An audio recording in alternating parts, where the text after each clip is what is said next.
Hello everyone and welcome to the Student Art Podcast. I'm your host Ross Baxter and today it's episode 28 of the series. Today we've got an incredible environment artist and lighting artist for you. He's also a content creator on YouTube. We have Tim Simpson on the show. How you doing, man? Good. Thanks for having me on.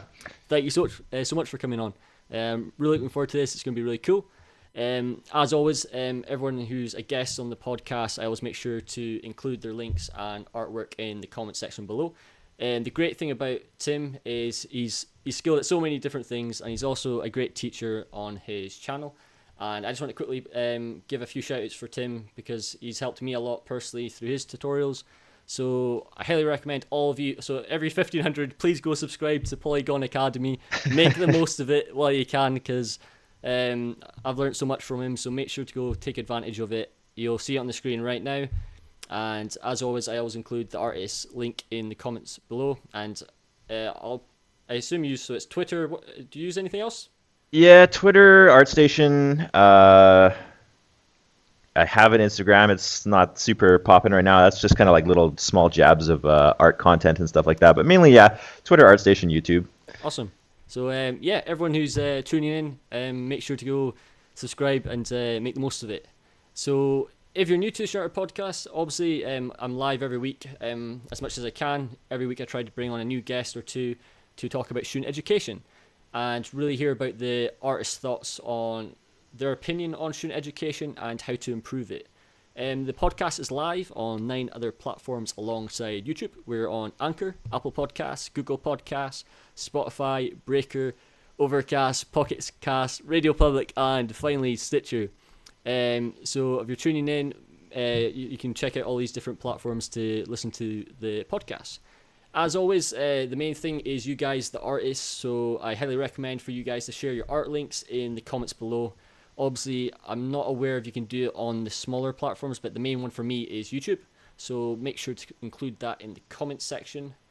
But with all that said, let's get straight into the podcast. Let's do it. This is going to be awesome. I can't wait for this. Oh, but it was great as well. Do you know your latest video? Yes, So, the Q&A one? the Q&A one. So you were talking like instantly when you mentioned what's it called about like workflow and so forth when it came to the Mask of Zorro. Yeah. I instantly, Yeah. I just because of that, because I haven't seen that film in about 10 years. I watched that last night. Oh, that's awesome, man. It's one of those movies I forget about from time to time, but then like Yeah. every few years I'll get reminded about it, and it's always a fun rewatch for sure. It certainly is. I really enjoyed it. It was a good recap. But yeah, so as always, man, I always kind of base things around the same 4 questions. But the good thing, obviously, is you're self-taught, and we can really tailor the questions around your journey for that. But Perfect. So I normally always ask, like, what do you wish you learned when you were studying at university? But so in order to like switch it around, I guess the best thing for me to do is just say, like, if you were learning at university, what would you like to be taught? That's a good question. If I was to go to like say like a game art school or a university these days, I would want the curriculum to be kind of focused directly around the job that I want to do. Mm-hmm. I know like a lot of times in university, like say you sign up for art, like just general art studies, you're going to be doing like life drawing and like, sculpture and stuff like that, like actual physical, sculpture, not just ZBrush. Yeah. And there'll be some art history and stuff and that's great for some people. But for me, like I always knew I wanted to make video game art. Okay. So, and specifically environments, like I always say it's good for people to kind of taste everything at the beginning and see what they really want to be passionate about. So like get a taste for, character modeling, maybe a little bit of animation, some like, effects or concept art or something like that. And then once you figure out what you want to do, that's when you should really kind of hone your educational path towards that specific skill set. Right. So I would say, if I was to go to university and I had never touched 3D or done much art in the past, yeah, it might be good to have like say a 6 month to 1 year period of time where it's like here's the taste testing menu, Mm-hmm. and then have options for students that if they really like lock onto something that they want to do, like I want to be a level designer or I really want to be an environment artist or a character artist, then you would have the option of pivoting and having all of your curriculum be focused around that one discipline, because then you'll get to that high level that is needed to get into the industry a lot faster than if you spend like Yeah. 4 years doing, characters, vehicles, props, concept art. Like everything that you do is going to be the first time you've done it pretty much over those 4 years. Hmm. If you're spreading yourself really thin, so you're never going to get to that really high level of quality unless you do that, the generalist approach for like 10 years. So I would say like I would want a little taste test and then have the option to pivot and focus in on what I want to learn. Awesome. Do you think obviously most, like for me, for example, I'm pretty sure it applies to everywhere, but everything's always kind of like a 4-year degree. Yeah. Do you think well, personally, what I see is that everything's always, the first 2 years is about learning about what you want to do. Do you think that's too long? Because you're saying obviously 6 months would be great. So do you think it'd be great if everyone or every like degree kind of, I guess, collapsed it a wee bit down? Yeah, for me, like, well, it depends on the person's personality, right? Like, Hmm. for me, I kind of knew right off the bat at even like 17, 18 years old, like that's what I wanted to do. So, I mean, for some people, they get to the age of like 25, 30, they don't know what to do with their life, and like that's totally cool. Like for part of me, like I took some time off and went traveling because I was like, oh, I get fulfillment from that now, right? Yeah. So I would say it's all about having the self-awareness to figure out like, is this exactly what I want to do? And if so, yeah, maybe spending 4 years in school isn't the best approach. Like I would say you can definitely get industry ready in 4 years if you focus. But like again, those programs are usually loaded with a bunch of side classes, like, oh, you have to take some science classes or something like that in Yeah. most like general university, right? And to me, that was super irrelevant, and I just didn't care about that kind of stuff. So that's Hmm. why I went the self-taught route. But you are starting to see more like focused programs coming out, like not specifically like game design schools, because even those have like a really broad spectrum, but like stuff that aren't your traditional diploma route, like CGMA. Like they Hmm. have some awesomely focused courses, right? Like you can kind of pick and choose your own curriculum. Okay. But I would say like 4 years is a good window of if you're setting yourself up to get into the industry. Yeah, it's probably going to take you 3, 4, 5 years to get good enough. And Definitely. sometimes I think that's the downside of like a 2 year or 1 year even like game design diploma program where you get this piece of paper that says, yeah, you completed this school, but your skills aren't up to that high level. Up to the But you have standard. this piece of paper, right? So you're sitting there clinging to this like diploma or certificate, and you're like, but it says that I have the skills. And Yeah. when someone's looking at your work, they're like, you clearly don't. And so, I mean, you got to realize whichever path you go, like university, self-taught, whatever, is like you're signing up for the long run, right? And Definitely. to have that perspective is so important. Otherwise, you're going to burn yourself out or get frustrated that you aren't getting instant results. I mean, we are the Instagram generation where it's like, I want to post something, I want to get all those likes and feedback right away, and it's I want that instant Instant dopamine response. rush of Yeah. yeah, exactly. So it's like developing that patience and getting into the habit of actually enjoying the process of making art will Hmm. make that 4 to 5 year to 6 year window a lot more enjoyable for you, right? Because if you actually go home and like enjoy going home, Hmm. sitting down and texturing something in Substance for 5 hours, if you're not just trying to like get to the endpoint to post on ArtStation, where it's like, okay, I want to get all the likes and admiration on ArtStation, I want to get a job like as soon as possible. If you actually enjoy the process, then it's a lot less painful, right? Yeah. Like it's crazy because for me personally, so I went to university. I went the university route, but in order for me to get to university, so I studied at 3 different places in order to get to university first, and so I kind of had this kind of journey, and I was able to experience a lot of different things, which was great, meet lots of people. But when it came to me personally, so I always had an advantage. I felt, me personally, because I always, like I was the same as you in the sense that I always knew what I wanted to do. Yep. But when it comes to universities, I guess, it's so hard for them to get the teachers to first of all keep them up to date in terms of the Yep. current trends and stuff. And like pretty much every guest I've brought on, there's a common pattern in which maybe things aren't fully up to scratch yet. And I understand it's hard getting the right teachers. Like I was blessed in the sense that quite a lot of the teachers were at Rockstar, the place I went to study. So Okay. I was taught by a few people who were from Rockstar, and but that was mainly like they were mainly environment artists, so that helped the environment art people. But because there's so many different roles they kind of have to cover, it's where things become more complicated, if you know what I mean. Yeah, exactly. Like you're hiring like a specialized person to try and maybe teach like a generalist course, which Yeah. is so they're having to like shoehorn in some character artwork, even if they're probably not good at it. Yeah. Yeah, and I think that is a thing that like universities, you generally want to learn from people in the industry that are doing this like currently, because I don't really want to like sit here like and like kind of shit on a bunch of universities, but I do think like depending on the place, like there are some really good ones, and then there's some places that maybe the teacher there used to work in the industry, and they're kind of like clinging to that, like, well, I worked on like FIFA 2005 on PlayStation Yeah. 2 or whatever, and like I'm teaching, and but they haven't like worked on a current production, so Yep. they don't have the context of what goes into making a modern game. Like maybe if they left the industry and kept their skills relevant by like consistently kind of staying in touch with people in the industry, as well as producing their own portfolio work, then that's great. But I find there are definitely some teachers out there that it's like they cling on to the old glory days, and Yeah. they have all these weird things like this is how it used to work, and they're still teaching it like that. Those kind of weird mindsets or tricks Yeah. you had to use, and it's like it's just not relevant. Like workflow, that's the crazy habit I've seen in a few places, is that Yeah. people are talking about like for example like box modeling, but it's the way they're describing it's so old fashioned. Or Yeah. like the way they're kind of trying to, or like the general pipeline is very old school. Like there's not very much focus on maybe designer, painter, and so forth. There's more Photoshop based. Yeah. I guess it's more the majority. I feel. I might be wrong. Obviously, like a lot of things are improving.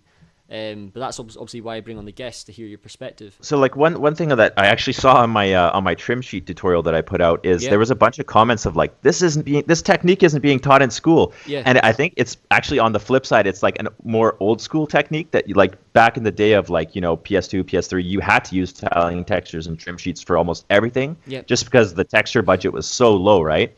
But nowadays, I think there's that rush of like model a high poly for everything, like unique unwraps, 4K maps on everything, which even that isn't realistic. Like the amount of 4K maps that I've used in the last probably 5 years of my career is probably like, I don't know, 5 to 10. Yeah, just a few. That's like, yeah, like it's a lot more efficient to use, some smaller textures and reuse them smartly, right? Yeah. So, but like a lot of the comments were like, this technique isn't being taught in school, and I'm like, how is that even possible? That's that- something that I use like on a daily basis. That's the crazy so- thing though, because I only learned the trim sheets from you.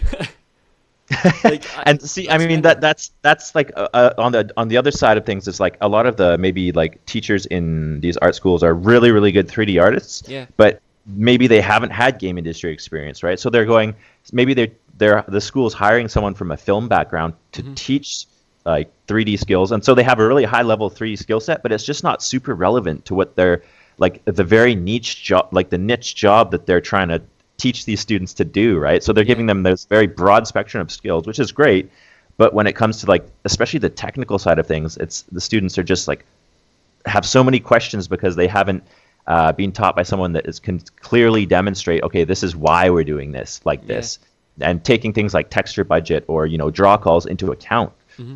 Because like So- with me, it was I guess this is the like the good thing, and obviously it depends on what you are like as a person. But so for me, when it came to university, it was when it came to the art side of things, it was very self-taught orientated. So I taught pretty much, like I had to learn everything on my own mainly, in the sense that Yeah. like university for me at the time was there to like obviously meet people, develop like a foundation through networking and so forth, and then maybe pick up little tips and tricks along the way. But for me personally, it was always like when I was in college, it's the same as college. So I was doing like 3ds Max tutorials all the time. Like I never really learnt the technical aspect like you're describing at university. Yeah. And I think the biggest, it always tailors back to the hard part, which is the amount of time lectures are given, and then also the amount of teachers that they have. Like for example, the university I went to, a great university called Abertay, and they had pretty much, so we had like at least one really good character artist, and then like a good concept artist, and then we had a few people from Rockstar, and there was a few other areas. Like for example, I think there was like 60 people in my class. There was a few UI artists, but that's when it becomes more confusing if you know what I mean, because then when a teacher's getting asked about a module or something, and they know nothing about it, or like they know nothing about UI or anything, it becomes a Yeah. bit more complicated just in general. Yeah, I think the first part of that last point you just said is like you really hit the nail on the head here. Is like if I was to go to university, I would look at it more as the opportunity for the social experience, which is great. It's gonna, a lot of people when they're younger, they're maybe super socially awkward or introverted, especially in this industry. So Yeah, being in a class environment is similar to being in a game team environment, to be honest. You're going to have to socialize. It's going to help you with networking in the future. Say, your fellow classmates are probably going to branch off into the industry, and you never know when that might save your ass, right? Like, you maybe get laid off and you have a buddy at a different studio. They can help you out. And it's, yeah, like you said, you're going to pick up some tips and tricks from the general lectures. But like that's if you go into university expecting them to just do the coursework and then be ready for the industry, that's kind of a big mistake, because all of your classmates who are essentially your competition are, if they just do the bare minimum too and you're doing the bare minimum, it's going to be a lot harder for you. So I would say, like, it's, even as a student, if you're going to university, it's what you do outside of class that's going to give you that extra like 80% of your results. Because if everyone else is just doing like basic projects and you're spending like an extra 30 hours a week working on your own side projects or developing your skills outside of class, you're just going to be leaps and bounds above your fellow classmates.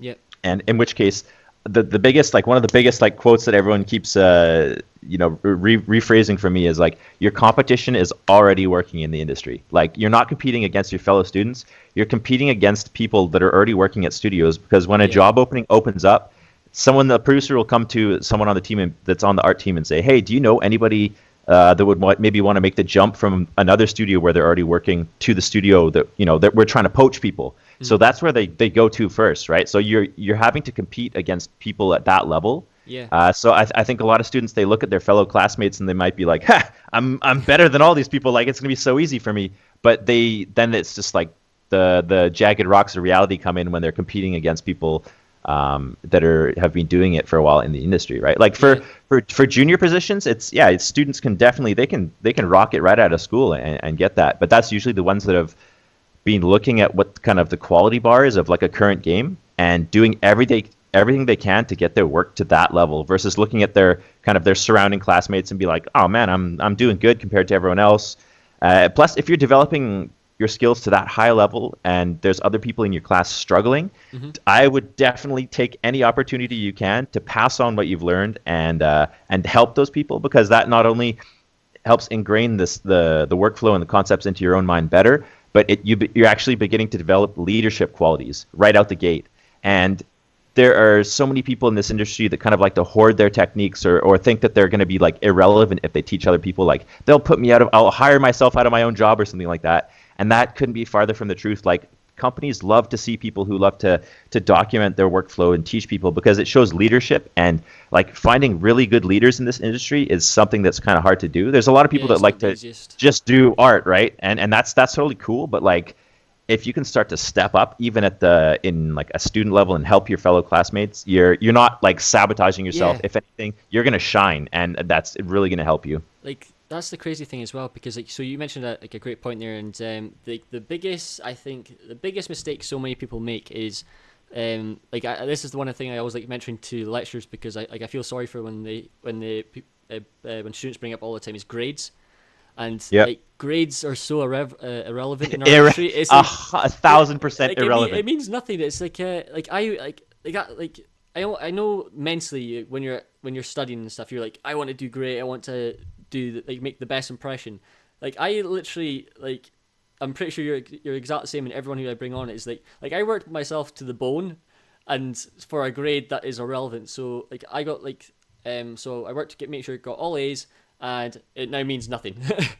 and I was like, what does that A even mean? Like, you followed a tutorial and were able to do like some basic materials and handed it in on time. Okay, that's maybe an A in the teacher's eyes, because they're not. I don't know how most teachers grade work, but I'm guessing they're not grading it against industry quality work. So I mean, like, if I was to do that, like, probably this sounds brutal, but like in 90% of classes, I would just be machine gunning like C's, D's, and F's. But yeah, to be honest, it would, and that would hopefully help people. But again, that's irrelevant. It's like, I have no context of what that student's life is at, how much effort they're putting in. So I mean, to me, like the biggest thing is like, man, if you post something up on ArtStation and it gets enough traction and hits trending, I would take that over an A or a straight A's anytime, because Yeah. people in the industry are going to see that, and usually like quality stuff on ArtStation does rise to the top. Like I just saw some student work that got posted today that was phenomenal, and the person, you know, a lot of people say, oh, you need thousands of followers to be able to hit trending, and like I think the student had like, I don't know, 100 people that like a few portfolio posts in her portfolio and like a few hundred followers, and her work got to the top of trending because it was just so good. And I tweeted it out and I was like, this is a perfect example of student work. It's really awesome. What was her name? And here I have the tab open here. One second. It was I don't want to screw the name up because okay. Well, it was awesome. I can include the link. Yeah, it was here it is. It was by Ivana Lichtschwager, and it's this old London slums. It's on trending right now. It's like this kind of like super moody. It looks like something out of Thief or Assassin's Creed, and it's just badass. She's super crushed it, and yeah, shout out to her, because like that's awesome. a good example of someone that's doing, you know, not yet in the industry. I don't think. Yeah. Her thing says her bio says she's a student. So, but it's clearly, it looks like a screen from like the next Assassin's Creed or Thief game. So it's like, boom, that's a no-brainer to, and any company is listening, like go hire this. Like she's gonna go far in the industry. I can already tell. So, but that's a prime example of the grade would be irrelevant. You made a great point though, because like this is what you said was awesome. So if people, so you said basically that if, like obviously you don't want to be harsh, but it's like if people started I guess maybe creating a system that I guess now and then got critiqued by people in the industry, and it, so like for example, you do I don't know, say you're all doing hero assets or something in university, or you're making like a small asset piece, and then instead of the lecturer marking it maybe, or like the teacher marking it straight away, they then have maybe some sort of connection outside. I know this maybe sounds crazy, but at least getting feedback from a more up-to-date person, people will probably be like, well then what's the point of the teacher? But it'd be great to kind of get, I guess, a point I was talking with one of my last guests called Ruri, is that like for example, it's like every week have like a group huddle, like everyone get together and kind of get feedback from your class and that. But based on what your point is that you just said there, it makes it more difficult because it's not from people in the industry. So it's sorry to cut you off, man. That exists. It's called Polycount. Like post your work on Polycount and you'll get critiques from industry pros. And like there's a bunch of discords you can join, and like it's great. Like it would be good if you could rely on teachers to organize something like that, but you can't. And I think in any way, relying on university or any institution, or even like your own job when you get in the industry to take care of you, is like you're sabotaging yourself, right? Like, so it is pretty scary to go on Polycount if you've never posted on there, post up your work and say, rip it to shred, because you're going to get some harsh feedback. If it sucks, people are going to tell you it sucks. But man, to be honest, you almost need to be told your work sucks at a certain point, because then you can be like, okay, how do I fix that? And you don't have those rose tinted glasses. Because like I remember when I was first learning, I would work on something and I'd be like, this looks so awesome, I'm gonna post it up. It's like, and I would post it and people would be like, yeah, it looks okay, but your like materials are kind of like meh, or like the lighting's like the composition's kind of sucks, and I'd be like, oh. It hurts a little bit, but I was also like, oh man, I'm interacting with people in the industry. This is great. Like a lot of people, they send me messages every day being like, hey, can you look at my portfolio and stuff? And it's getting to the point where I just don't have the time to reply to everyone.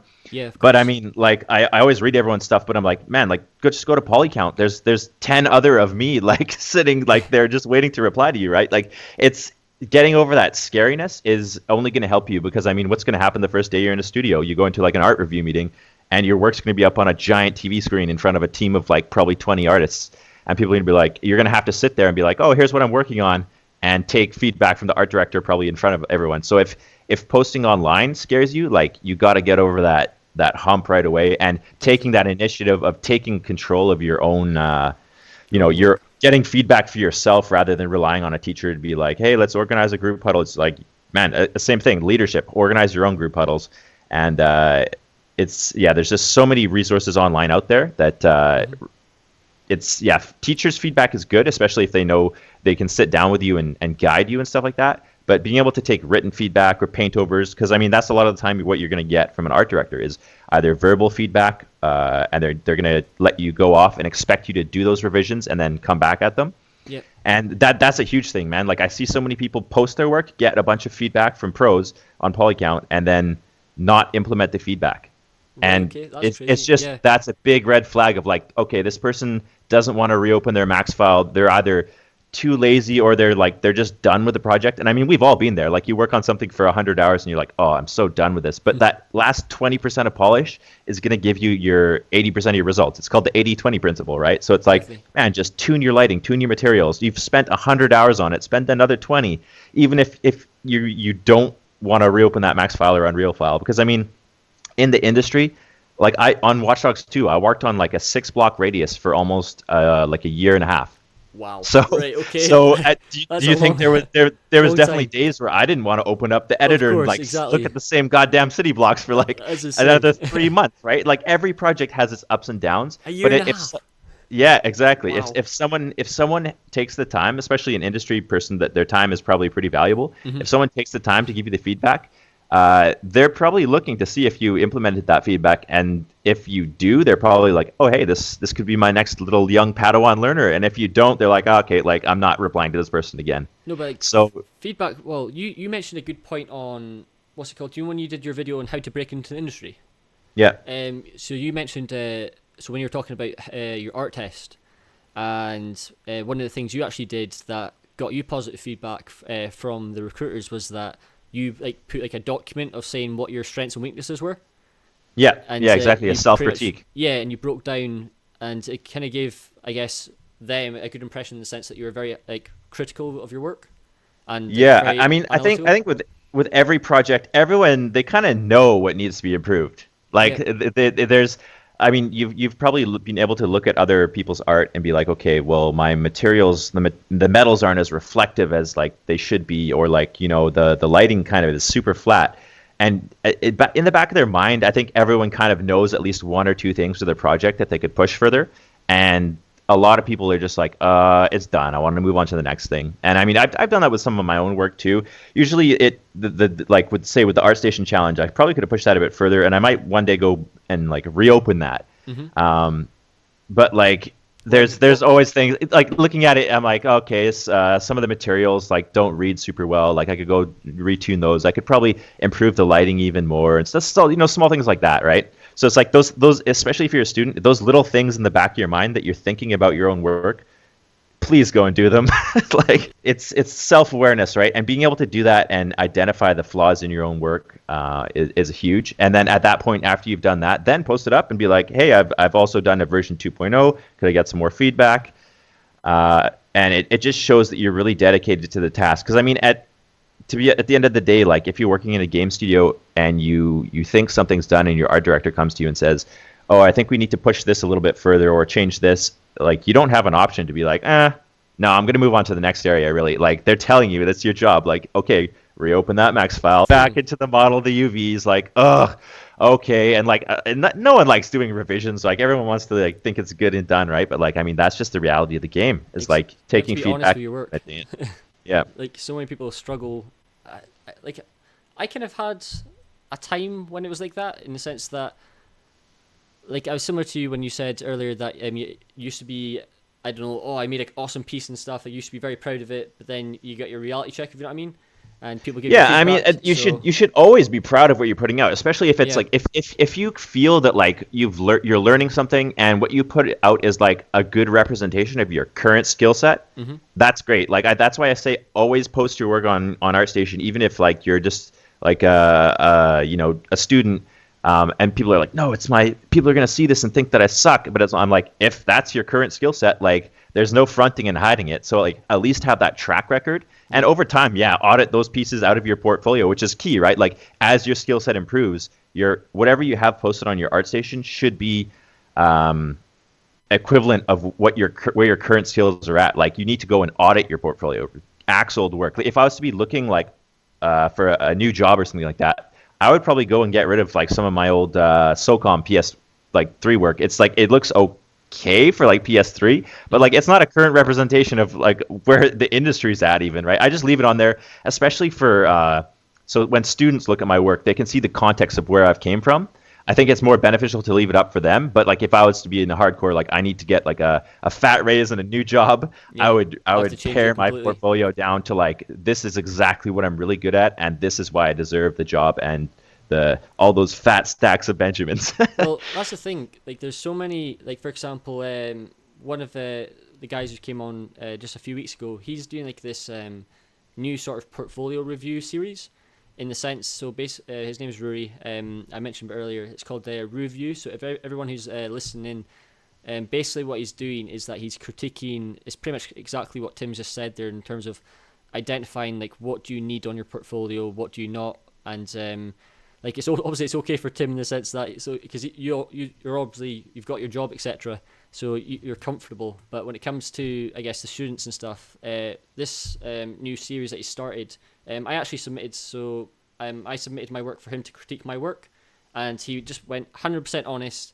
He was very positive as well, and he told me everything that was wrong with my portfolio, from my train piece down to my sculpting, like what images were I missing, even like the Yeah. background on ArtStation, like all these certain things play a part in obviously making a good impression overall. And when Yeah, like for me, like yeah, looking at my ArtStation portfolio, if I wanted to get really savage, I would probably not only would I axe a bunch of work, I would like organize my grid like Instagram style, so it looks super visually pleasing the second someone comes to my page. like the right text and Uh, everything, the font. yeah, exactly. Like I've started on like my lighting pieces, keeping like the thumbnail consistent. It says like lighting in the same font, and it's like a nice thumbnail that clearly is like, oh, this is all about lighting. But I would like even you could go yeah, take the whole Instagram route and organize your thumbnails according to like a nice layout based on color palette and stuff like that. But also less is more, right? Like I feel a lot of people really want Yeah. to fill up their Oh, there's art so much I can say station, about that. Yeah, on you go. and they leave like old work that they know it's not as good, but they're like, well, if they get through the first four of my best pieces, they're gonna want to see more work. I'm like, if I see four good pieces and I think you're a good artist, I'm probably gonna hit you up for an interview. Like 3, 4 good pieces is great. Like having a grid of like 10 art pieces that are half finished, half done, but then like you also have like 4 really strong portfolio pieces in there. It's kind of worrying because it shows you don't have the self-awareness to say this is where I'm at. This is what I think is really good. I'm like, does this person think that work from like 4 years ago is still good or relevant? Like it raises questions, right? Like I still might really want to hire that artist, but it's just more questions added to the plate of like, do they know, have they really developed that eye for what is good? So you have to be so savage with yourself. And like I said, like, yeah, like you said, exactly. I have a job. I'm comfortable. So how I treat my portfolio at the moment is a lot different than if I was A, looking for a A lot job, more or if B, relaxed. I was a student. So students, you have to be almost more savage with your own portfolio, and just sometimes it's I usually tell game art students, to be honest, like this is going to hurt a lot of people, but Okay, if be it ready, folks. take everything that you learned in your portfolio from art school, and as soon as you graduate, imagine it's like a pile of papers on your desk. You just do the big dramatic slide into the trash can, like to be honest, and Just be like, straight okay, get rid it to the bin. like now that like I've learned all of the basic skills and I Yeah, of can course. have developed what I think can look good. Now it's time to like really get to work and make 4 to 5 like badass pieces of art and have a whole new portfolio, that because almost all of your old portfolio pieces are usually the first time you ever learned how to do something. And if you base what you're showing how to do off of like the first time you modeled a car versus like the 10th car that you modeled, the difference is going to be night and day, right? Like the first like doodle or sketch that you did versus like spending 5 years developing art school of like developing your concept art skills.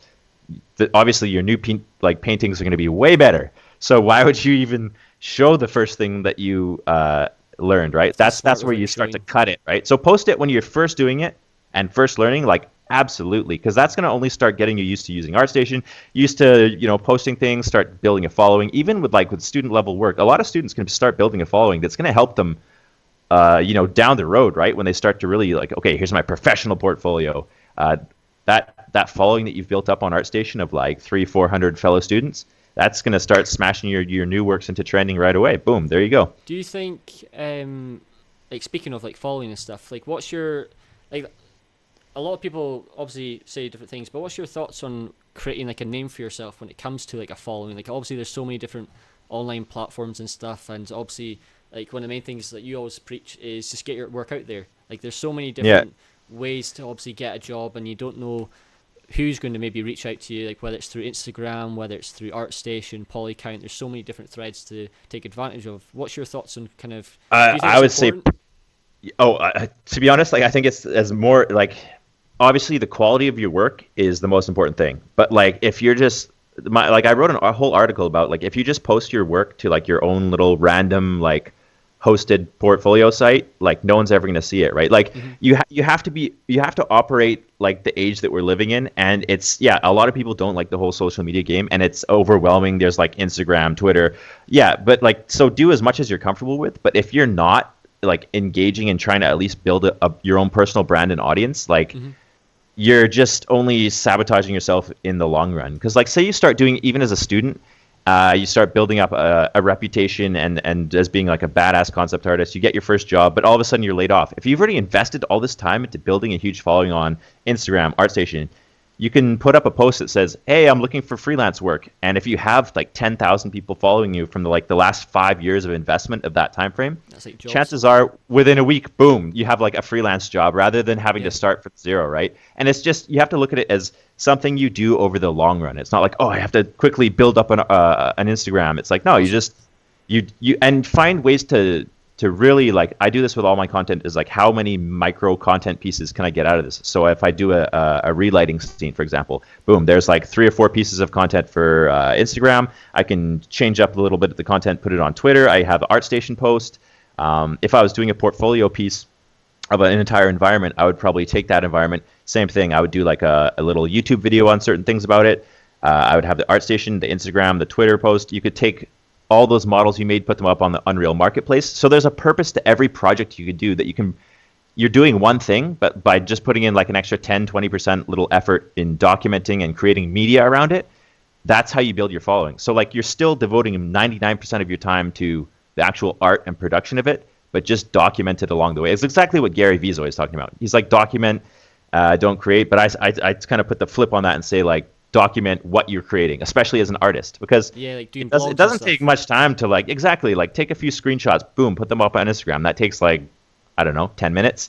Do a little tweet and talk about it. Engage with people on Twitter, like, oh, how did you do this? Like, I've seen a bunch of people do some really cool like effects work, and then do like a little mini breakdown even on Twitter, and people are like, oh wow, that's so cool, that helps me on my own project. And that just helps build their own brand, and more importantly, it helps them be seen as an expert. Like, and companies want to hire experts. Of course, and like the crazy, like the good point you mentioned there is when it comes to obviously getting your work out there, and it's like being open to get your work critiqued. Like so many artists, I guess, are still afraid to get their artwork out there, and like for example, every week when you're at university and something, like I said earlier, it'd be great if everyone just constantly helped each other. Like I understand people. Like you mentioned as well, it's also kind of like a competition, but at the end of the day, if you work together efficiently, you could all get the job together. If you work smart, like there's so many different ways fear. That fear of posting. So I'm going to give you a little insight into kind of like the starting of like the whole Polygon Academy thing. So a lot of people have their fear of posting their work online, and I think it's so good to have put the goal ahead of your own discomfort. So if your goal is to get a job in the industry, like use that to move past the discomfort of posting something. And some people are going to be an ass and be like, oh, this sucks, or like, but you're going to get a lot more value out of it, because if you do that 10 times, you almost become like immune to it. And to tie that back to like when I first started Polygon Academy, I was just writing articles, right? And I'm like, okay, I'm kind of a faceless person behind these articles, but looking at how media operates today, I'm like, I'm going to have to make videos. And more importantly, I'm going to have to put myself in videos if I want to build an audience, because it's going to build a connection.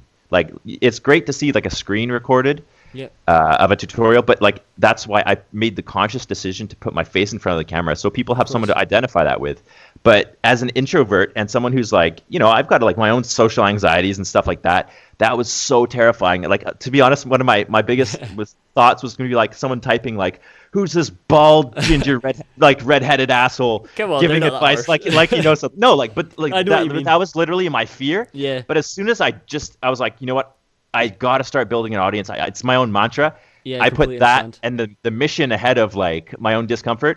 And to be honest, no one's even said anything like that. So like the stories you make up in your own head Yeah, are not even going to become you, reality, you right? Like overthink everything. Everyone yeah, like you're like yeah. people are gonna be mean to me online. It's like, so what if they are, man? Like Who I've had cares? like one or two comments of like, oh, this is cheesy, this sucks. I'm just like, okay, whatever, like moving on. Or on the Yeah, flip side, I go out of my way to like kill those people with kindness, be like, oh, thanks for the feedback. Like I was just like learning how to make videos, so like I'm just super excited to help. Thanks for the feedback. I And like always fire the and they're usually positivity. like, oh, they're like cool, and now they're like a fan of the work. So Yeah. it's like, man, Well, like the stories you tell yourself in the head of like the fear, once you actually start doing, like you build up that immunity to it, and exactly. 99% of the times the bad things that you thought were gonna happen never do. So just get Like yourself up there. like that's a crazy thing. 'Cause, like I'm glad you brought that up because so when I first started the Sure Art podcast, so I did what you're saying as well on the podcast. So I posted it first onto Polycount, and by gosh, did I get like ambushed with insults. Like everyone was like, "Why on earth would I listen to a podcast from a guy who's a student at the time?" And I was like, "Ouch."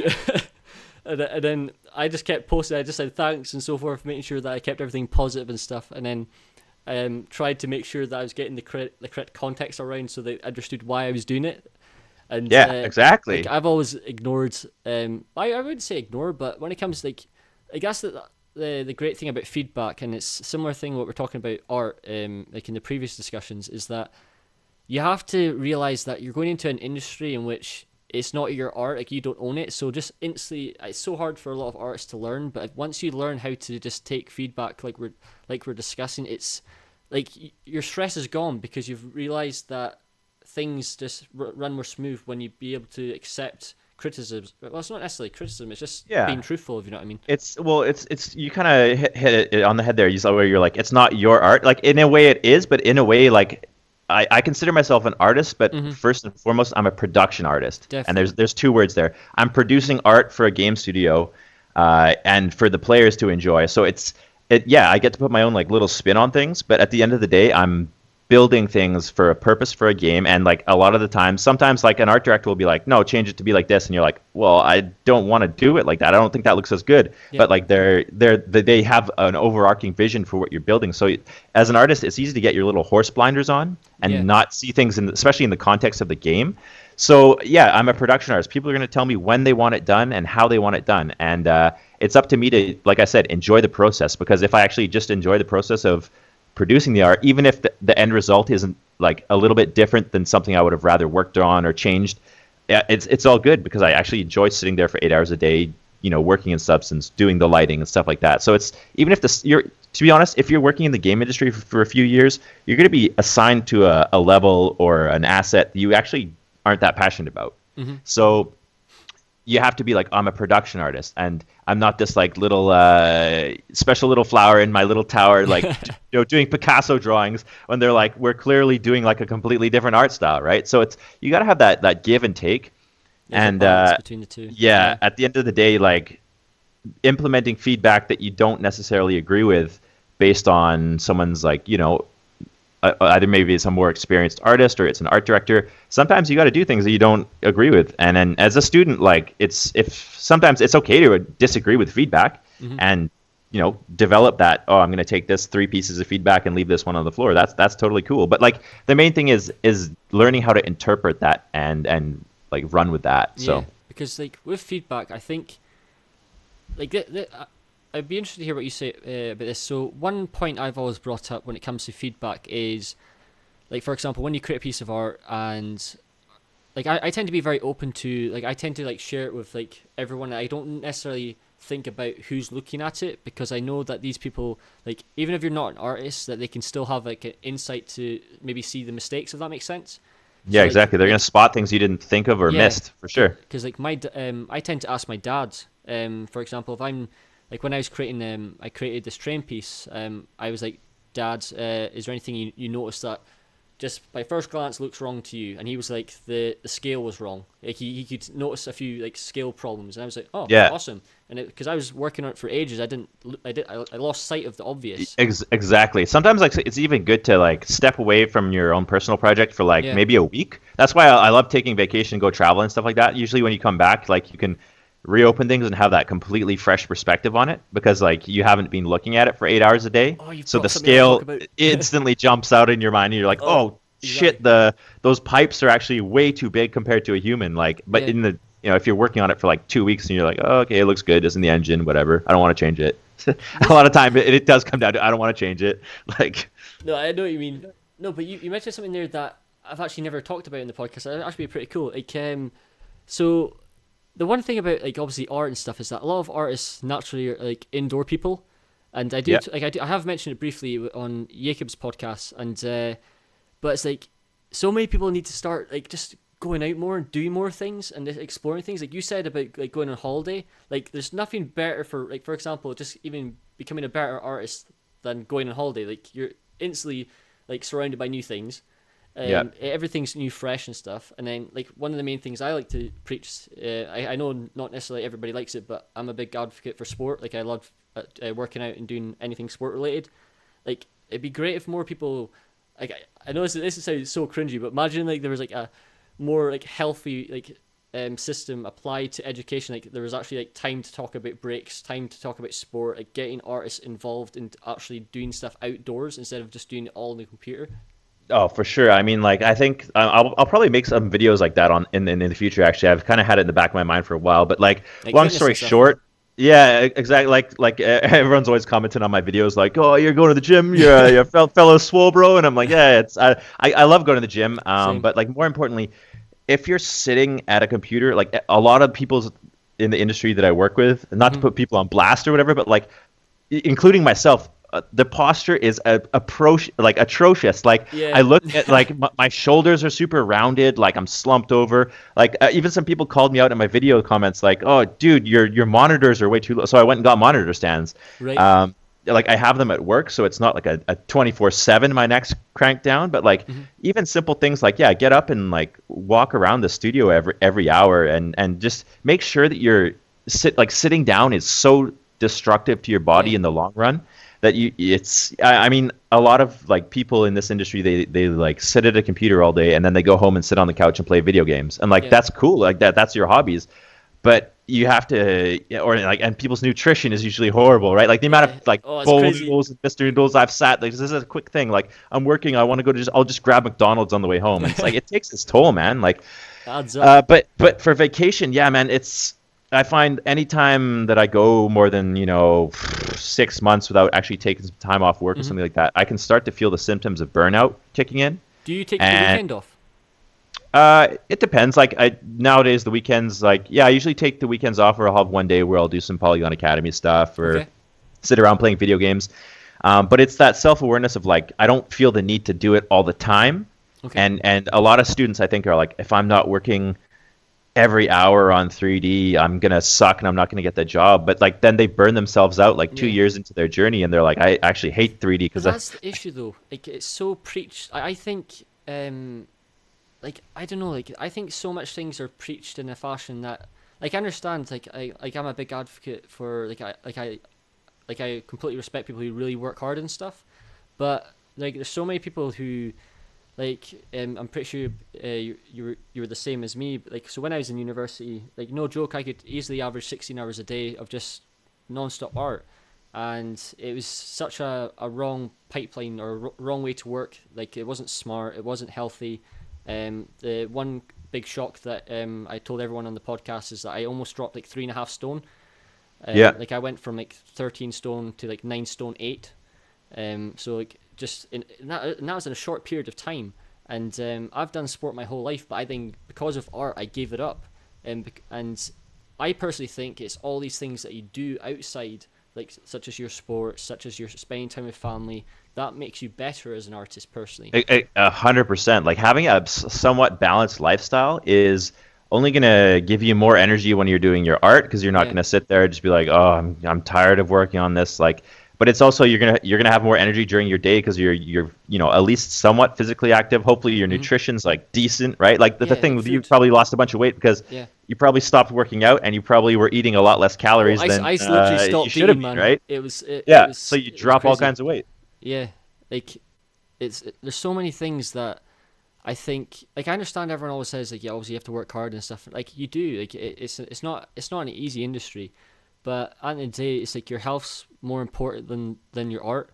Yeah, And and like, I mean a lot it's of it's a lack of patience too. A lot of students yeah, see like these really definitely. good artists like that can pump out a character in seemingly like 2 weeks that are like, oh my God, that's like amazing quality. But that person's been doing character art for 15 years, Yeah, of right? course. So it's not a matter of that person going home and like spending 12 hours a day extra doing art. They can probably accomplish that character in a third of the time than like a Yeah. student, right? But that's all based on experience. So I always tell students like have some patience. Like you'll get there. The speed will come with time. Mm-hmm. But if like I said, if you're sitting there working 12 hours a day on your own personal work, it's great if you 1,000% enjoy it and like you're just so passionate and you're enjoying it. All power to you. But like if it's feeling like an obligation and you're like, no, I have to do this, otherwise I won't get good. But I would rather like be taking a couple days off to play video games or go see a movie with friends or like just get out and do something. But Yeah. I feel like I'm obligated to do it. Like the second you feel that, like take a little break, like step away. Like for me, anytime I start to feel those symptoms of burnout, so like maybe a little bit of depression, like feeling like an obligation, like, oh, I don't actually really want to go into work today.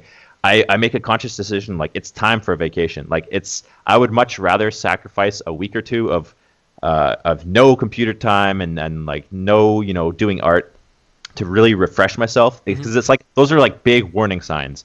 Like if you're feeling depressed, you don't want to do what you actually usually used to be passionate about, like take a break for your own mental health, right? Definitely. And I find usually when I'm on vacation, so like I've traveled all over Southeast Asia, like Vietnam, Oh yeah. Thailand. Okay. I, Awesome. I get Nice. more inspired by just being in these like awesome natural environments or like Of at the course. crazy back alleys of Bangkok. I find myself whipping out the phone and taking a million pictures because I'm like, oh, this is so sweet, this is great reference. And because like I really want to get to work on a scene like that then afterwards, but I can't. It's almost like you're building up this like energy and you're like, yes, I can't wait to get back and work on it, but I'm going to enjoy it while I'm here. So I'm going to take all that energy of different experiences and use them to inform my work when I get back. Like Yeah. I worked on Sleeping Dogs, right? Like it was set in Hong Kong, and shortly after the production, I went to Taiwan, which is the same kind of region, right? And in Sleeping Dogs, I was working on this big like mountain path that goes throughout the center of the island, and I actually, when I was in Taiwan, I went on this bus trip through these windy mountain roads that were almost exactly like what I had been building, and I was like, oh, I wish I had taken this trip before because then I would know exactly like How it reference looked. pictures are Yeah. good, but reference experiences are even better because I was Way like, better. this is what the vegetation looks like. This is the density. I can smell the heat in the air. I can hear the sounds of the jungle, and I know what this feels like and smells like and looks like. And if I had to redo, say I had those experiences before I was on Sleeping Dogs, I think the work would have been even better. So like the things you do outside of just doing art will actually make you a better artist in the long run. It's the small things in life. Yeah. Wow. Right. We've covered so much. There's so much more questions I want to ask if that's okay. Yeah, dude, go fire. Perfect. Obviously everything's based around student education. The one main topic I like to bring up, and I assume this is one of your main areas because doing self-learning was just online courses, online teaching, online, just everything online basically. So Yep. I always like to bring in like the comparison between university and online, but because obviously I understand you've not went to university in that, but because like you have your own perspective and it's always important to Yeah, hear for all sure. these different journeys. But what would you say? Well, just what's your impressions of online courses today? I think they're getting better and better and better, and I think Awesome. they're a lot of them are so vastly underpriced at the moment because it's right now. I think the ability to for the average person now to create like a tutorial and put it out there, let's say an industry pro that has no context of exactly the competition out there because they don't really go into it with a marketing mindset or anything like that. there's almost this fear of overcharging. So I'll see a lot of these tutorials that are like 30 hours long, fully narrated, and they put it out on Gumroad for like $35. For wait, what? I've Yeah, not heard this crazy. there's a bunch Really? out there, and I mean everyone's free to charge what they want, but Gee I'm like whiz, I would never. that should be like a $300 to $400 learning experience, and that Yeah. and I know a lot of students are gonna be like, shut up, like we're getting like such a steal, but I'm like, the downside is by charging so low, the person that spends like say 500 hours to make that 30-hour tutorial, they're gonna put it out, and usually they haven't done a lot of like marketing or building up their audience or something like that, so they might get like 10 sales. So that's like they've made $300 for their investment of 500 hours, and they see that now as like, well, this isn't worth it, so they stop creating learning content, right? There are some people that are doing it consistently and probably making a really good income. So it all comes down to, you have to think of the value for the educator, and by, I think there is this race to the bottom, but then you see courses like CGMA, right? What do you mean by race to the bottom? Like people are, like I said, afraid to overcharge. So they're like, well, if this person's selling their tutorial for $20, I don't know if mine's as good, so it's 15, right? Like, so I would rather see like a lot more people doing like more premium content, and like this is pretty much my whole thesis of like, for Polygon Academy, I'm gonna have some premium level courses that are probably like a couple $100 to $500 depending on the length of the course, something like that. But 90% of my content is going to be free. It's the whole Gary Vee model, right? It's like 99% of what I put out is going to be free and really high quality. And then anyone who wants to really go deep and wants to get the premium level experience, that's great. And by having to focus on, say, selling like 10 to 100 copies of a course rather than I need to sell 2,000 copies of this tutorial to even make my time back, it's just ridiculous, right? So that's why I think CGMA is really being able to scale so fast. Wait, so is that your go-to then? If you had to recommend, my go-to? Would CGMA be your like main one to recommend? Based on what I've seen, yes, I think they're killing it. I haven't taken any of their courses, but I know like a lot of their instructors are directly in the industry, so that's right off the bat. That's the hugest tick mark you should be looking for is the instructor. Do they know what they're talking about? Of course. It's premium level stuff, so like the instructor is going to have more time to interact with students on a higher level, and also the quality of the student work that I've seen. Always look for like the results. So I wouldn't mind paying someone thousands of dollars if I could look and see all of their students are getting the results that I want. Like 100% hands down, right? So like a lot of these places have student galleries. Look at the student gallery. Like the instructor gallery might be amazing, but if that instructor can't quite translate their skill set to in a way that's interpretable for students, then that's you might be paying thousands of dollars, but they can't quite communicate they might be an amazing artist, but they can't quite communicate for you. So from what I've seen, all of the student results for CGMA are awesome, and it's a lot less than like I saw some ads for some like typical game design schools, and I went and I was like, okay, let's take a look at their course fees.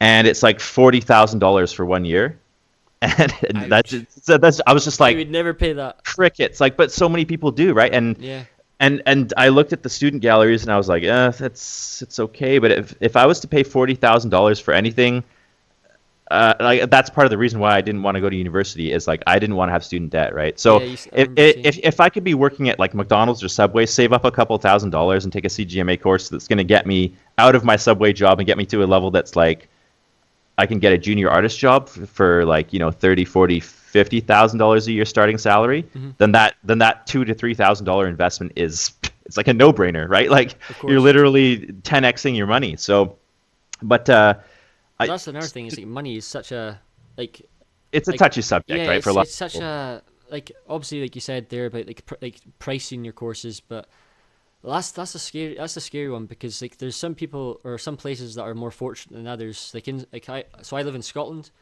and in Scotland, it's not necessarily, I wouldn't call it drastic, or I wouldn't say it's too extreme. Like obviously I still have student debt, however, in comparison to places such as America and all these other places, like, Jesus. I have like nothing in comparison to them.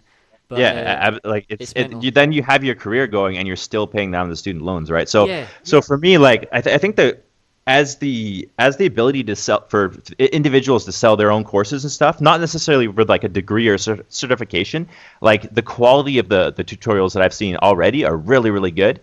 It's just there's gonna be more and more like individuals doing side hustles that are gonna create more relevant information than universities. And if I was, to be honest, like an old school institution that has to spend millions of dollars on marketing and like is paying instructors less than they would make in the game industry as an artist, I would be like really worried, because that whole business model is eventually going to collapse, right? Because people are just going to say, why would I pay $10,000 a year when I can go pay like 500 to 3,000 and learn from people in the industry and get better results? Straight away. And like the only benefit to me of having a diploma right out the gate, aside from the social benefit of going to school and the networking opportunities there, is your degree is good for getting work visas. So depending where you are in the world, it can be a necessary thing. Say you want to go work in America, they're going to probably require you to have a degree, because they're operating on like on a scale that is. Yeah, I did hear that. The game industry is so niche where it's like it's all just your portfolio, right? Like your portfolio is all that matters. But those gatekeepers aren't operating on that scale. They're just like, no, we want educated people coming to our country. But on the flip side, as the industry evolves, more and more jobs are probably going to have the option of remote work. So say you're in somewhere like India or in China, and you dream of working in the United States, because like that's where the high paying jobs are. That's great. But I think in the next 5 to 10 years, if your portfolio is super, super good, you're going to be able to start getting freelance jobs working for studios remotely, because they're not going to have to pay for your desk and your computer and all that stuff. You're going to have all that, in your home. And you'll be able to charge somewhat Western salaries and live, if I could, go live in Thailand in a little like dope beach village and make 3D art, and my expenses were super low, but I was making a Western salary, that's phenomenal. That's a really good way of like creating the lifestyle you want for yourself, right? So in which case, like over the next 5 to 10 years, again, big red flag for those huge institutions that are charging $20,000-$30,000. People are just gonna be like, I'm not doing that. Like, I'm going to get the skills that I need to get the job that I know I want by interacting and getting information directly from industry professionals at a fraction of the price, and not have student debt. Like, that's the scary thing as well, because everything you've mentioned, so like the main thing that kind of gave me a big reality check when it came to me was when I first saw the talk from Noah Bradley. I'm not sure do you know who Noah Bradley is? It sort of rings a bell, but like, give me a refresher. He's like he's an incredible like concept artist.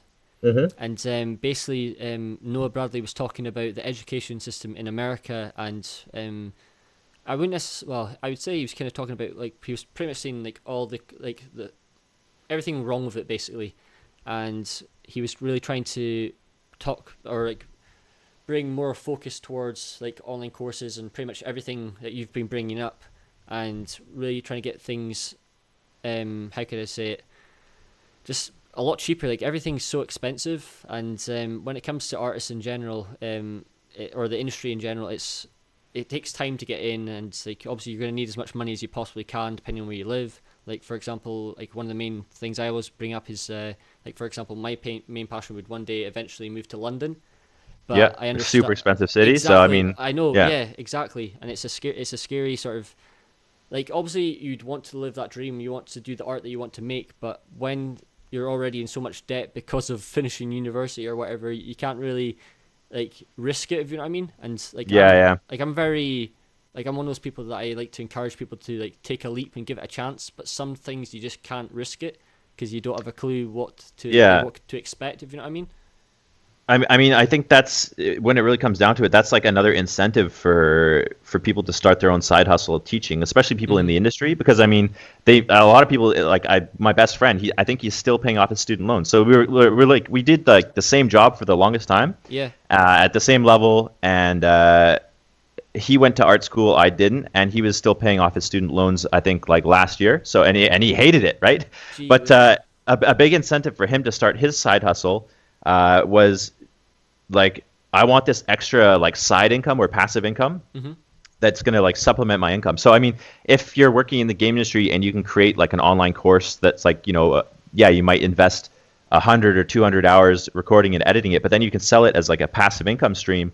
What's the incentive for you to go quit your day job and go to an institution to teach, where they're going to pay you, I don't know, like $60,000 a year teacher salary, when you could be either working your entire day job or take your side hustle full time? Because if you can scale it, like your income potential is unlimited, and I think that's really where schools are going to start having a hard time getting salaried teachers, because what is the incentive to go work at like a massive university for $60,000 a year when you can create like over like 5 years, create like 10 different online courses and be making like $200,000-300,000 a year. What's your thoughts on like, do you know, when it comes to, obviously, like when you get so when I get for example in the UK, when you get into the third or fourth year of your university, it tends to be, obviously, like you like to get a wee bit of industry knowledge of how the industry works in terms of like networking, how much you're worth. Like that's the main one. A lot of people don't know how to judge, like how much is your money worth. Is there anything you think would be crucial when it comes to money to learn before you start going for a job, in the sense that like how to value yourself? Like, what's your thoughts on? I mean, if you look on Glassdoor, like glassdoor.com, you can usually, this is actually a really good resource that I think a lot of people don't use, because you can anonymously leave your salary information, or you can also see that information of like the averages of people at different studios. Right. So that's a good way of seeing if like it'll say like, a senior programmer makes between this and this, or a producer makes between this and this, or an artist makes between this and this, and you have to look at like, if say obviously the salary in London is going to be a lot different than like the salary somewhere else in the world that's a lower cost of living, right? Mm-hmm. But I think that's a good resource, because you can also see the reviews of those studios, if the culture is good, if it's like a crunch madness place. We'll see what people are saying about the studio. So that's a really good resource, glassdoor.com. You can just search for whatever studios. So that's good. I mean, there's a lot of like, it's almost on you to do a bit of research, see like what's the average income of, say, a junior artist in X city, right? Like I know in like LA, a junior artist salary is going to probably be more of like an intermediate salary somewhere else in the world, because the insane cost of living, right? So like, if say I was to go work in like Poland or something like that, I would probably actually have to take a pay cut, but because the cost of living is so much lower, my lifestyle would probably be the equivalent, right? Still, like it would be on me to calculate, okay, well, if I'm making X amount here in Canada, what is the equivalent lifestyle in terms of the ratio of how much I spend on my rent and stuff like that in there? So you totally have to have self accountability to do that. But there's lots of resources out there where you can just be like, what's the medium income of here? And generally in an interview, even as a junior, like I would ask on the higher end, because if they really want you, they'll probably try and, first off, if you just leave it up to them, they're going to lowball you. Mm-hmm. So I would say, this is what I think I'm worth, and probably go a little bit higher than you actually want, the number you want to get. So like, because they're gonna lowball you, and then you guys can meet somewhere in the middle. But it takes some balls and it takes some confidence to do that, because I mean, you're sitting there with like, no professional experience, or maybe it's like you're already in the industry for like 1 year, but you're looking to change jobs, and like that's usually the best way to get a big raise, is to be honest, is to switch studios, right? It's stuff like this though that I wish, like the points that you've just brought up, I wish more universities started teaching this, in the sense that there's not enough, I guess, coverage of like how costs work, in terms of like what's the most efficient way to pay your to spend your money, where to, like, for example, accommodation is a big one. I understand like a lot of studios do help with accommodation. If you do, for example, if you've moved abroad and stuff, like they do help you. It's like some studios really nice, when I moved across Canada, Ubisoft, they put me up in an apartment for 1 month while my stuff was being shipped from Vancouver, and they hired someone to help me find an apartment and stuff like that. So it's usually, if you're relocating the studio, if they're like anything bigger than the tiniest of indie studios, they usually have a bit of a budget for relocation expenses, and they'll totally help. That their whole goal is to get you as comfortable as possible and like plug you into the system, so you can start producing quality work. Like you don't want to be stressed thinking about, I have to go look for a flat or something like that, because it's super stressful. So you'll usually have like a place that they hook you up with for at least a couple of weeks, probably like more often like a month. And they usually are pretty generous with that, and will help you out. So I mean, it really eases the stress off you financially. So that's always good. But like the way I would look at it is, you should kind of have a number based on your research of what you think that you're worth, and your portfolio should demonstrate that. So say like you work at a game studio already for like maybe like 1 year. You're a super junior, and you know when it comes time for the 6 month or 1 year review, they want to give you like a 2% raise, and you're like, well, I think I deserve a 10% raise, because early on in your career you can get these big pay jumps if you're developing your skills and abilities. So what I would say is you can come back to them and be like, oh, actually, I think maybe I should get like an 8% raise, and they'll say why, and you're going to have to justify that, right? So I spent the last 6 months learning Marvelous Designer. I went deep on Substance Designer. I basically 10x my skill set, and here's all the portfolio updates showing it. Here's all the proof. They're going to be a lot more likely to give that, like, oh, okay, yeah, sure, you clearly deserve that. And especially if you're making the jump to another like game company, in that interview, okay, first off, what HR is going to ask you is, what are you currently making? Which is, in most countries, that's illegal, and most people just still are kind of like, wait, say that again, sorry? Okay, so the human resources people will usually ask you, what are you currently making? Because they want to know where you're at, so they can kind of like maybe give you a couple $1,000s more and like lure you. And in most countries, that's actually illegal. Yeah. But they kind of like fly it under the radar, and like it depends on your personality. You might be honest and tell them what you're making. But what I would come back with is like, well, based on my experience and my current skill set, this is what I think I'm worth. Yeah. So notice how you're not telling them, this is what this company that I'm working at that I clearly want to leave, maybe because it's terrible there, or they don't want to give me a raise or something like that. This is what I'm currently making, so here's how you can slightly give me a little temptation. Like, no, like this is what I think I'm worth based on my current skill set. And again, here's all the documented portfolio and stuff showing that. Because like you can say, oh yeah, I spent the last 6 months learning Substance Designer or Marvelous Designer, but if you don't have any really good examples of that, then you could just be talking out your ass. So there's no benefit for them to offer you more money, right? Of course. Versus being able to be like, wow, this person has a high level skill set, and your years of experience will factor into what they're going to offer you, but you can really like push that based on what you know. Yeah. Not enough people do. Like, I think too many people need to start. Like, I understand people want a job. It's always scary, right? It's scary, and it's you think that like if I ask for too much, they're just going to blow past me. I find if you're in the interview, that's usually when like the money stuff kind of gets brought up. If you're in the interview, they're extremely interested in you.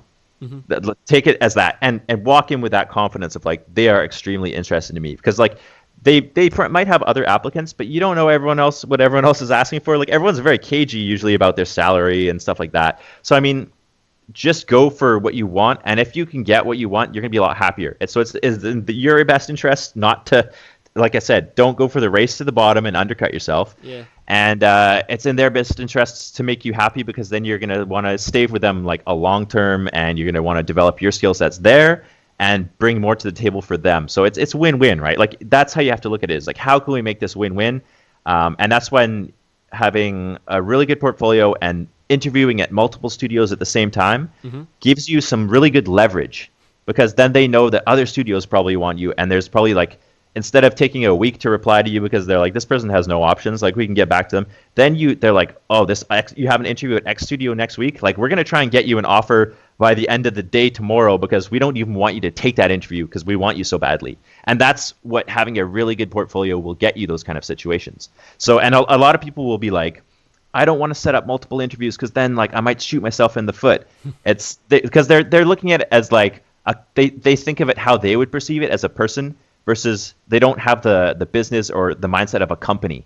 A company wants like the best people, and they're not going to take it personally. Like, usually the best people in the industry are getting hit up constantly and have options, and they know that, and they're not going to take it personally if you're like, oh, I have an interview at, say, Ubisoft next week, and I have an interview across town here. Mm-hmm. Like, there's been situations in the past where I've been in interviews where I just legit state that, and they're like, okay, cool, obviously you have options, and they don't take it like, oh, this person's a scumbag trying to get the most money out of us. They're like, no, this person is looking to make a career transition, so what can we do to make this win-win for the both of us?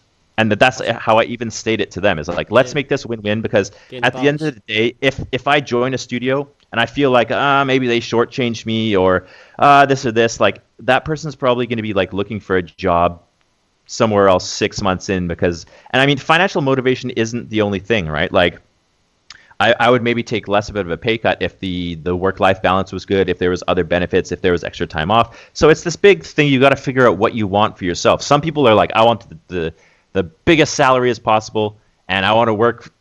I'm willing to work 60-hour weeks, get fat bonuses, and that's going to be my life for like 3 years, and then I'm going to, chill out and retire. But for me, I really like work-life balance. So like I take all of these things into account, right? So I would negotiate. Awesome. I want extra paid time off. I want the ability to take as much unpaid time as possible.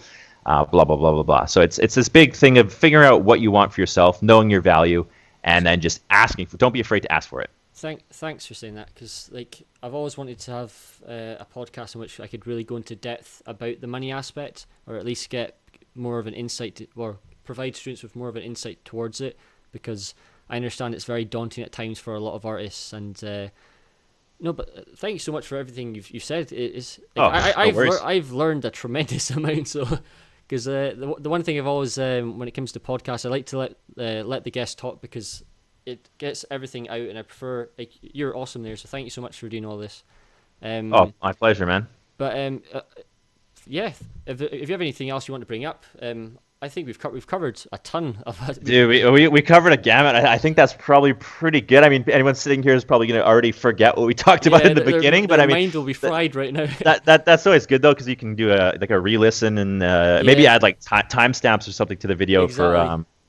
For different subjects. But yeah, I think we went pretty deep on a bunch of stuff. I know. Thanks for coming on. As a student, that was a lot of the stuff that I probably worried and wondered about. So hopefully it helps a lot of people, man. No, that's awesome, because I understand that every day there's always like so many questions that so many people are still asking that you think should already be answered in university, but they're simply not. It's like when you said earlier about the trim sheets. It's so true. It's the small things that so many people keep. I guess things haven't got up to date just yet, and I wish things got more progressed in the right direction, if you know what I mean.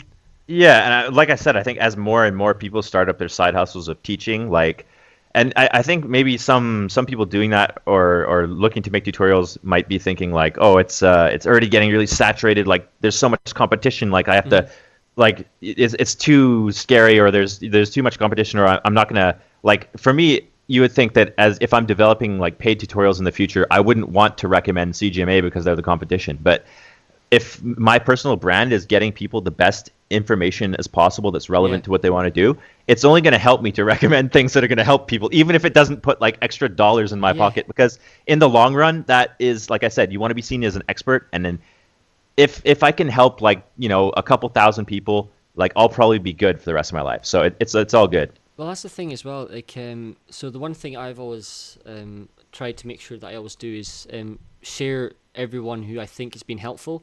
So, for example, there's a lot of podcasts out there, like even if they're doing maybe something similar to what I'm doing, I always make sure to share it, because I know at the end of the day, like you grow together if you're not as a community, and it's the best way to just, like, because at the end of the day, my whole goal is just to help people as much as possible. No matter, like, I know my following may not be the biggest yet, but it's all about working together and collaborating, and at the end of the day, trying to get the best result.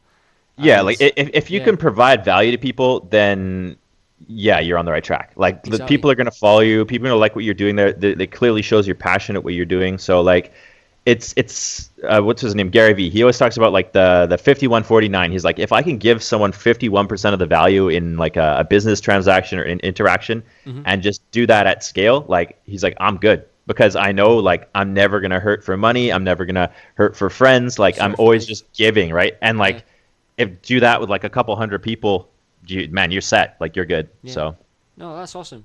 So once again, everyone who's tuning in, make sure to subscribe. That'll be much appreciated. Like I said, I make content every single week, bringing on a range of different guests.